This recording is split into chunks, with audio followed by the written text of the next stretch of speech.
Vous avez peut-être déjà ressenti ce paradoxe, vouloir profondément changer et pourtant rester figé. Précédemment, dans l'épisode numéro 3, nous avons exploré le lien entre désir, intention et motivation. Lorsque le désir est clair, aligné, vibrant et coloré d'une intention pure, la motivation devient fluide. Elle ne demande pas d'effort. Elle se met naturellement en mouvement. Mais alors pourquoi est-ce si difficile d'avancer, même lorsque le désir est là? C'est ce que j'aimerais explorer avec vous aujourd'hui, dans cet épisode 4 sur le désir. Parce que entre l'élan et la réalisation, il y a souvent un espace invisible. Un espace où cohabitent l'envie d'évoluer et des forces de freinage plus subtiles. Ces résistances ne sont pas toujours visibles, elles ne s'expriment pas frontalement. Elles prennent souvent le visage du bon sens, de la prudence, de la responsabilité. Mais en réalité, elles cherchent à maintenir l'équilibre connu. Elles peuvent venir de loin, de notre histoire personnelle, de notre éducation, de ce que l'on croit devoir être ou faire pour être aimé, respecté et reconnu. Et c'est là qu'elles deviennent puissantes, parce qu'elles sont invisibles, mais actives. Elles se glissent dans nos pensées, nos émotions et nos actions. Et elles nous disent « Ce n'est pas le bon moment.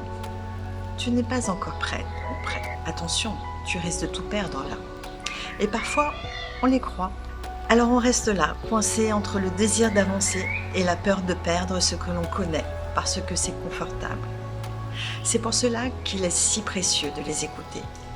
Non pas pour leur obéir, mais pour les comprendre. Les résistances sont souvent des signaux, des parties de nous qui ont besoin d'être rassurées, qui demandent de la présence et non du rejet. Ai-je peur d'échouer? Ou alors peut-être ai-je peur de réussir? Que se passerait-il si je changeais vraiment? À quoi faut-il que je renonce? Ces questions peuvent sembler simples, mais elles touchent des zones profondes de notre être. Changer, ce n'est pas juste faire différemment, c'est devenir différent. Et cela demande du courage. Pas le courage héroïque de tout balayer d'un coup, mais celui plus subtil, de se regarder avec honnêteté, avec authenticité, de poser un pas puis un autre sans se juger. Alors cette semaine, je vous invite à cette présence-là.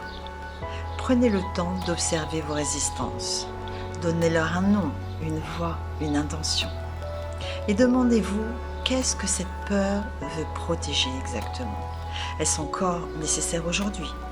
Et si c'était justement en traversant cette peur que vous trouviez une nouvelle force, plus stable, plus vraie? Dans le prochain épisode, nous verrons comment cette compréhension peut devenir une force et comment, à partir de cette clarté, une décision intérieure peut tout faire basculer.